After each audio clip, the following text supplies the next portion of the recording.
Good afternoon, guys. So mana, we are here at the Cebu South Coastal Road, SRP, and it's a lunchtime. It's past 1 p.m. Pero kita, so we're in the midst of, a critical time sa Pilipinas. I mean, there's a lot of things going on, like the investigations against corruption, and I guess there'll be senators that are gonna be implicated, high officials. Tagan kaya na, I don't know. We don't know where this ends, or will this get results na may mga preso na ma-implicate, and how many billions of pesos are we talking about? On the weather end, we just been ravished ang northern Luzon by the Typhoon Nando, and I guess there's another typhoon coming, and I guess maapektuhan na itong weather gamay dito sa Visayas, but it will hit basically Central Luzon and Metro Manila probably. Bicol, of course. It's called Typhoon Upong. Upong. Kaya kayo Upong. Kaya kayo. Kuan ba? Kuan sa ring typhoon na. Kusog-kusog na sa daan. We're experiencing mga public storm signals ang atong mga ubang lugar. Like there is northern Cebu, of course. Hopefully kuan na ni mali na mag-pray kita lisod kini mga bagyo na panahon in the age of natay mga substandard or even ghost flood control projects. Matest yun rin atong infrastructure, and it's sad sa tuno na kanang ba na itong preventive infrastructure nato or itong protective infrastructure nato has been compromised because of corruption. Mana naku kay budget good billions of pesos and pesos and pesos, and then naaras mga bulsa sa atong mga I don't know kinsay na sa kabulsa na sa mga bulsa sa mga mine lucky. And muna karong gi-challenge ta, weather's challenging us. Diha na mo gawas gyud ang brunt of the things that katong wala gi-implement, the things that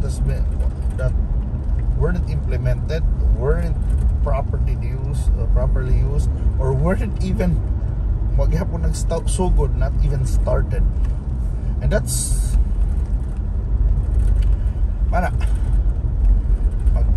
magsigil ang tagastuan, diba? And I guess we can't blame the public or the general public na they are mad, diba?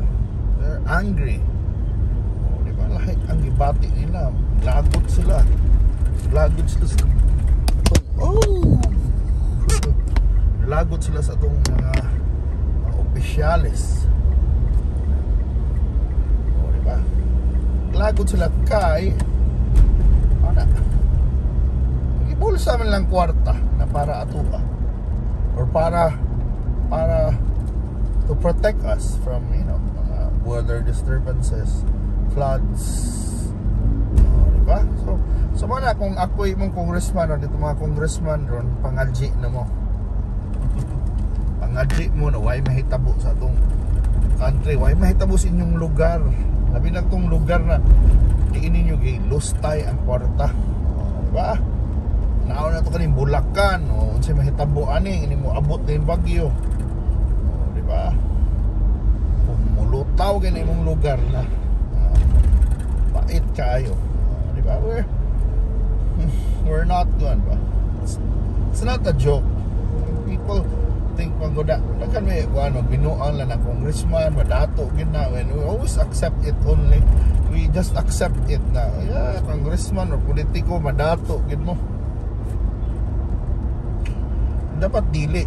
We need civil servants. Ang problema mo na nato noon, the ones running our country, hindi lang civil servants, they're businessmen. Wanas lugar anak kung imuunan nimong negosyo ang public service, and that's a different story. Public service is not a business, diba? It's not about making money. Sometimes it's gamiton lang public service as a pakitang tao, but public service must be felt, diba? By the constituents, by the people. It's like the money is returned to them, or dili gyud returned to us, but to the least of us ba. Anay ko ana manatong ko anon ba na bata dapat mauli na kuan ba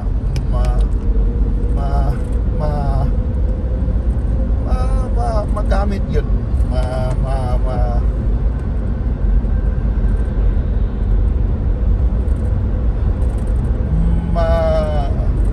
tawag na ba, we can really feel it, diba? We feel that our taxes are being used well, diba? Ngayon matanan, di matanan taxpayers, technically taxpayers naman tanan. I mean, many of our things that we buy have VAT already. Nata sa taxation sa sales. Oh, so kung mupalit ka, nanay tax. Nanay ko na. And a lot of services, nanay tax tanan. So kung maingon mo kuan, wakay karapatan ngay wakay bayad og tax. Hindi tanan man ibayad og tax kay kung consumer lagi ka, basically nagyan na tax factor, diba?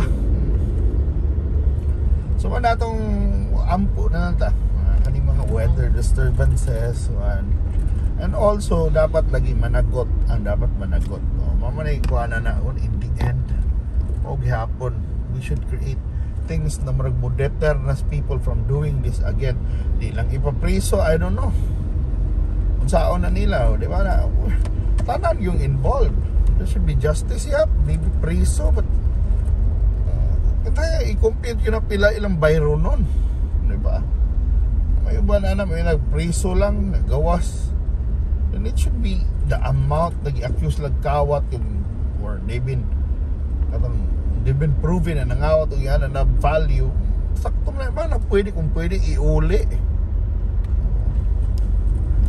Sabot di ani kung mangawat ta pareho rang prisuha mo ingon may mangawat lang tagdako day mga lang ingon lagi na mas grabe pa tong mga nangawat og sardinas kay ikastigo man na priso man kaysa tong mga nangawat og bilyon wala may nahitabo.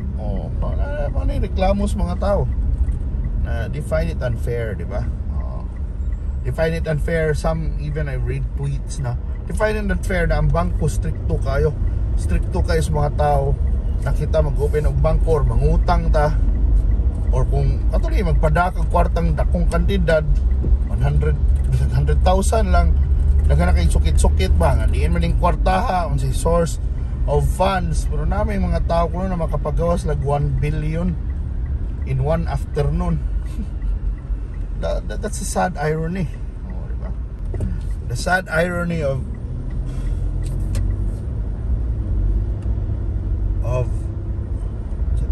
the sad irony na naagi different rules for sa mga super dato o sa mga ordinaryong tao, mga ordinaryong nilalang, o mga VVIPs or the VIPs, o kita mga ordinary lang.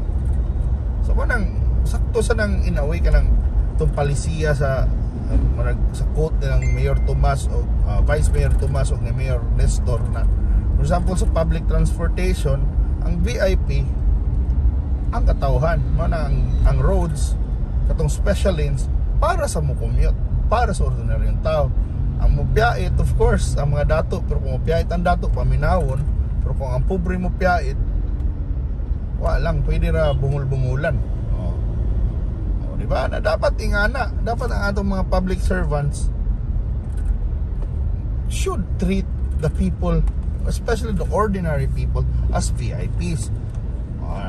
Dili katong mga tawag na, dili kato yung big donors kay marapag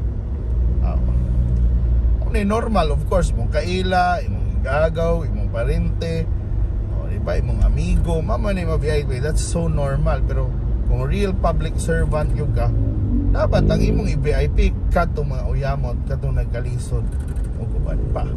So mana, let's just pray na kaning bagyo ning upong tong Nando wala kay nag-cause of devastation. Let's pray lang yun.